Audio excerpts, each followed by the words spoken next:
لیکن گردے فیل ہونے سے پہلے ابو کی کسی رشتہ دار کی بیٹی سے منگنی ہوئی تھی، جنہوں نے اس برے وقت میں ابو کا ساتھ چھوڑ دیا اور منگنی توڑ دی۔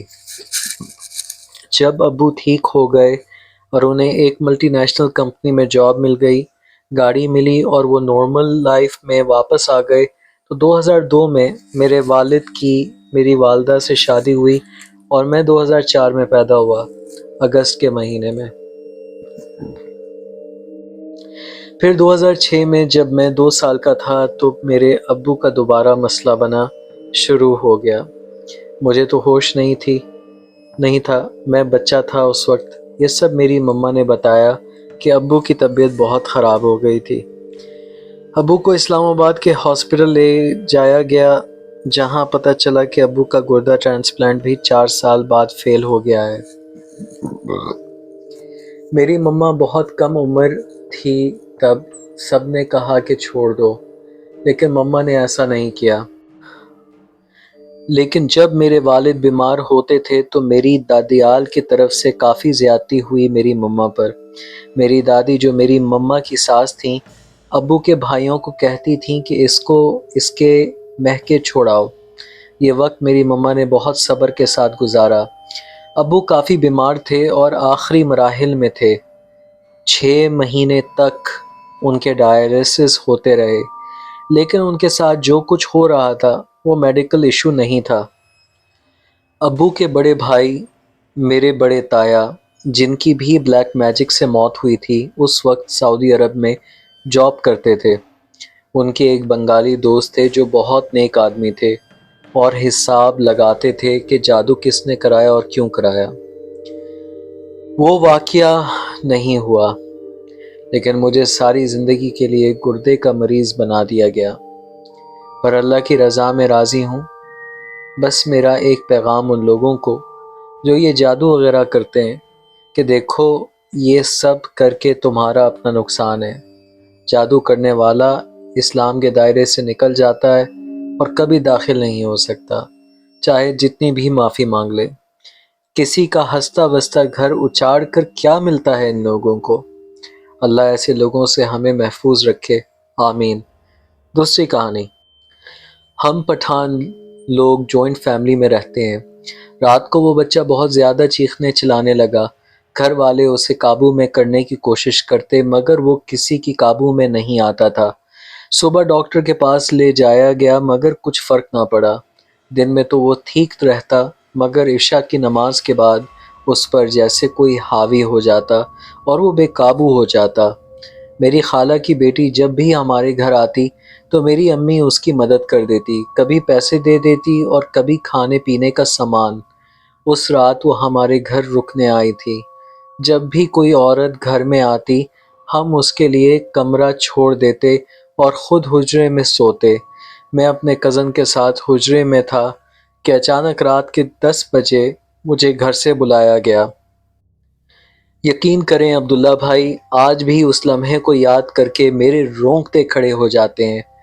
میں نے پہلے دفعہ کسی بچے کو ایسی حالت میں دیکھا تھا۔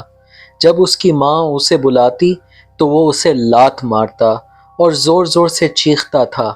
اس کی ماں کو بھی اندازہ ہو گیا تھا کہ اس کے ساتھ کچھ معاملات ہیں۔ میں اس کے پاس بیٹھ گیا۔ الحمدللہ میں حافظ قرآن ہوں اور نماز بھی پڑھتا ہوں۔ میں نے اسے کہا کہ تم بھی اللہ کی مخلوق ہو اور ہم بھی، مگر قرآن کے سامنے تم بے بس ہو، تم کچھ نہیں کر سکتے۔ جیسے ہی میں نے یہ کہا، اس کی حالت کچھ بہتر ہو گئی۔ پھر میں نے سورہ جن اور قرآن کی آخری 4 سورتیں پڑھنا شروع کی۔ عبداللہ بھائی، آپ یقین کریں، وہ بچہ بالکل پرسکون ہو گیا۔ اس کی ماں نے اس کا ہاتھ چھوڑ دیے اور وہ آرام سے قرآن سن رہا تھا۔ جب میں نے سب کچھ پڑھ لیا تو وہ بالکل نارمل ہو گیا۔ اس کی ماں نے مجھے بتایا کہ جب اس پر یہ کیفیت طاری ہوتی تھی تو کوئی چیز اس پر حاوی ہو جاتی ہے اور اسے بہت تنگ کرتی ہے۔ پھر ایک آدمی آتا ہے جسے سفید لباس پہنا ہوتا ہے، اس کے ہاتھ میں ایک رومال ہوتا ہے جس میں اللہ کا نام لکھا ہوتا ہے۔ جیسے ہی وہ رومال کھولتا ہے، جو چیز میرے بیٹے کو تنگ کر رہی ہوتی ہے وہ فوراً بھاگ جاتی ہے۔ اور میرا بیٹا نارمل ہو جاتا ہے۔ اس کی ماں نے بتایا کہ وہ ساری رات اس کے سرہانے بیٹھی رہتی ہے، کبھی اس کے ہاتھ پکڑتی اور کبھی پاؤں۔ اس نے کہا میں بہت تنگ آ چکی ہوں، اگر آپ کسی کو جانتے ہیں اسے لے آئیں، میرے ایک دوست ہیں جو دم کرتے ہیں۔ میں ان کے پاس گیا مگر وہ گھر پر نہیں تھے، شہر گئے ہوئے تھے۔ میں نے انہیں فون کیا اور پورا معاملہ بتایا۔ انہوں نے کہا بچے اور اس کی ماں کا نام بتاؤ، میں یہاں سے دم کر دیتا ہوں۔ تم 7 کالی مرچیں لو، ہر مرچ پر آیت الکرسی پڑھو اور بچے کے سر پر 7 بار وار کر کے انہیں آگ میں جلا دو۔ جب میں گھر پہنچا تو بچہ پھر سے وہی حالات میں تھا، زور زور سے چیخ رہا تھا۔ میں نے وہی عمل شروع کیا اور کالی مرچوں کو جلایا تو وہ بالکل نارمل ہو گیا۔ پھر میں حجرے میں چلا گیا۔ صبح اس کی ماں نے بتایا کہ آپ کے جانے کے بعد اس نے کوئی حرکت نہیں کی اور آرام سے سویا رہا۔ پھر اسے کافی علماء کے پاس لے جایا گیا۔ ایک صاحب علم نے بتایا کہ جس چوری کو بچے نے اٹھایا تھا اس پر کسی نے کالا جادو کر کے کوئی چیز کاٹی تھی، پھر اسے پھینک دیا تھا۔ وہ بچہ اسے اٹھا کر گھر لے آیا اور بیچ دیا، اس لیے یہ سب معاملات شروع ہوئے۔